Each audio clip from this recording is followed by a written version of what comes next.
नमस्ते सदावत्सले मातृभूमि।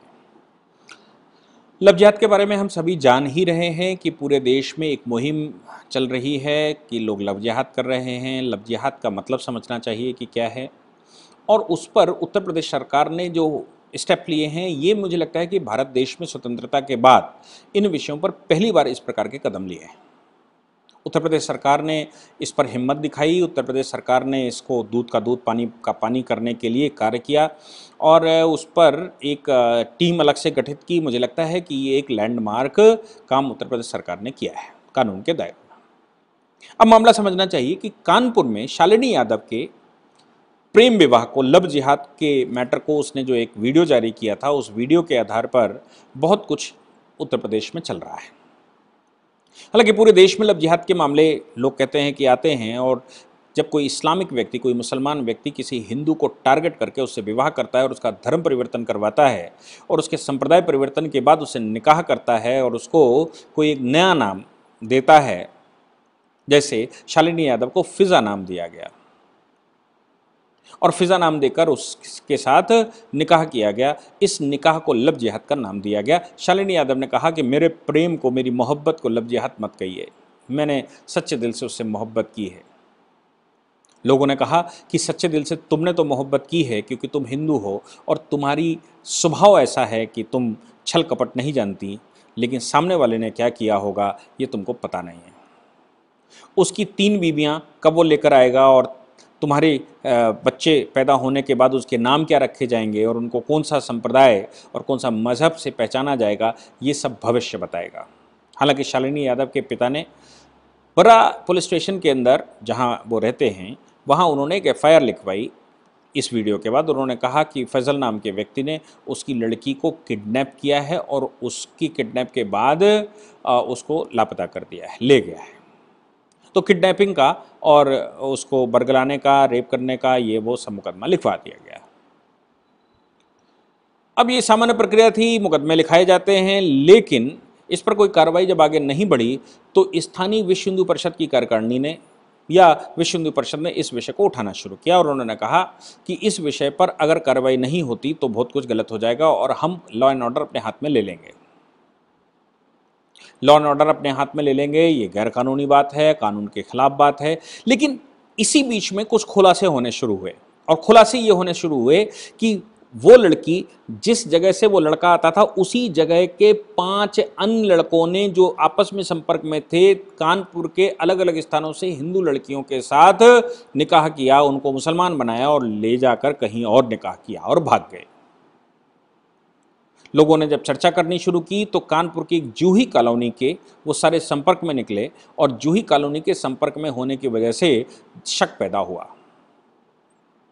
विश्व हिंदू परिषद का ऐसा कहना है कि ये सिस्टमेटिक तरीके से चलता है।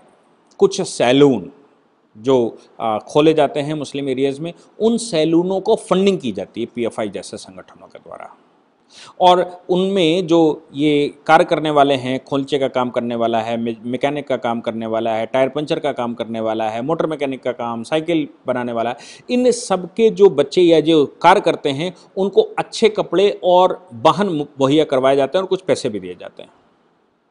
सैलून में कपड़े टंगे रहते हैं विभिन्न प्रकार के, ऐसा विश्व हिंदू परिषद का कहना है, उनके लोगों का कहना है कि ऐसे ये सिस्टमेटिक चलता है। उन एरियो में कपड़े टंगे रहते हैं, उसमें क्लीन रूम रहता है, उस रूम में वो जाकर अपने कपड़े बदलते हैं, टिप टॉप होते हैं, उनको वहाँ फेशियल वेशियल करके सैलून में उनको तैयार किया जाता है। फिर उनकी जो बाइक है या कार है, जिस प्रकार की लड़की है उसके अनुसार उसको बाइक या कार की चाबियाँ दी जाती हैं जिसमें पेट्रोल भरी हुई रहती है। वो बाइक और कारें शिफ्टों में चलती हैं, सुबह 2 घंटे के लिए, दोपहर में, शाम को, जैसे जैसे स्कूलों के, कॉलेजों के समय रहते हैं। यानी कि कभी स्कूल लगते समय किसी को बाइक दी जाएगी तो स्कूल छोड़ते समय किसी को बाइक दी जाएगी, वही सेम बाइक, और कपड़े भी अच्छे पहनाए जाएंगे। और लड़कियों को फैसिलिटी देने के लिए कुछ पैसे भी दिए जाते हैं ताकि वो मोबाइल चार्जिंग कर सकें, उनको पैसे उनके ऊपर इन्वेस्ट कर सकें और उनको अपनी तरफ आकर्षित कर सकें। ऐसा करते हुए उन बच्चों को अगवा किया जाता है। चूँकि इस्लाम ये कहता है कि 15 वर्ष के बाद विवाह हो सकता है, तो लड़की को इस्लाम स्वीकार करवा दिया और इस्लाम स्वीकार करने के बाद जब शालिनी फ़िज़ा बन गई तो फ़िज़ा बनने के बाद वो इस्लाम स्वीकार करने के बाद 15 वर्ष की आयु में विवाह करने में एलिजिबल होती है। अब 15 वर्ष की बच्ची, हम सब जानते हैं कि उसके पास कितना मस्तिष्क होता होगा, कितनी मैच्योर होती होगी। हालांकि प्रधानमंत्री ने अभी लाल किले से ये घोषणा की कि हम लड़कियों की, सभी लड़कियों की विवाह की आयु बदलने वाले हैं। उम्मीद यह है कि 21 वर्ष में कर देंगे। उसका कारण, उसके दो परिणाम हो सकते हैं। एक तो ये होगा कि कोई भी बच्ची जो 21 साल से छोटी है, किसी भी जाति धर्म संप्रदाय से हो, उसका निकाह हो ही नहीं सकता। जो करेगा वो जेल जाएगा। तो कम से कम मैच्योरिटी की एज होगी, तो उसमें समझदारी होगी। इस लव जिहाद का तथाकथित मामले जो फंसते हैं, इसमें उसका बचाव होगा। दूसरा, जब 22 वर्ष 21 वर्ष में शादी होगी तो बच्चे, महिलाओं की प्रजनन शक्तियाँ 28-29 साल के बाद कम होने लगती हैं। तो इस पीरियड में 2 या 3 या 4 बच्चों से ज़्यादा बच्चे नहीं हो सकते। क्यों? क्योंकि 15 वर्ष की आयु में जब विवाह होता है, तो जब 23-24 साल में विवाह योग्य लड़की बनती, तब तक उसके 4 बच्चे हो चुके होते हैं और फिर उसके बाद 4 हो जाते हैं। तो सामान्यतः 6, 7, 8 बच्चे हो जाते हैं। और देने वाला ऊपर वाला है, इसलिए बच्चों के भविष्य की चिंता अपने को है नहीं। इस मामले में जब कानपुर में और शोर मचा, तो उत्तर प्रदेश सरकार के कान में जूं रेगी। उत्तर प्रदेश सरकार को यह पता लगा, उत्तर प्रदेश सरकार ने इस पर एक एसआईटी बनाई। ये भारत के इतिहास में पहली बार हो रहा है कि एक एसआईटी लव जिहाद के इन मामलों पर इन्वेस्टिगेशन करेगी। कानपुर के आईजी मोहित अग्रवाल निकलकर बाहर आए। विश्व हिंदू परिषद को उन्होंने समझाया कि नहीं, हम इस पर पूरा दूध का दूध पानी का पानी करेंगे। अगर इस प्रकार के लव जिहादी संगठन चल रहे हैं और लड़कियों को कन्वर्ट किया जा रहा है, तो इनको हम रोकेंगे और हम इसका दूध का दूध पानी का पानी निकालेंगे। एसपी साउथ के नेतृत्व में एक एसआईटी का गठन हुआ कि इसकी तह तक जाइए। क्या इन मामलों में संगठनात्मक रूप से इन्वेस्टमेंट करके ये किया जाता है?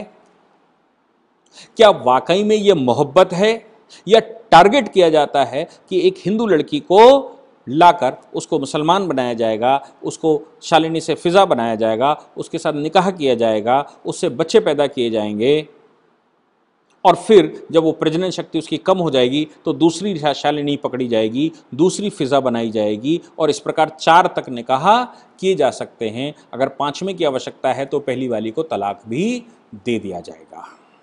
और फिर ये फिजा, जब इसके 2, 4, 5 बच्चे हो चुके होंगे, तो ये फिजा किसी दीन की नहीं होगी, कोई इसको एक्सेप्ट नहीं करेगा, परिवार भी इसको स्वीकार नहीं करता, और किसी दूसरे इस्लामिक व्यक्ति जिसके बच्चे नहीं होते, जिसका निकाह नहीं होता, उसके साथ इसका जबरन निकाह करवा दिया जाएगा, और ये जीवन में अकेली होगी, इसके साथ कोई खड़ा नहीं होगा। तो जो लोग इस तरह का जिहाद चलाने वाले लोग हैं, वही सब कुछ इसके लिए मैनेज करेंगे। ऐसा विश्व हिंदू परिषद का और बजरंग दल का कहना है।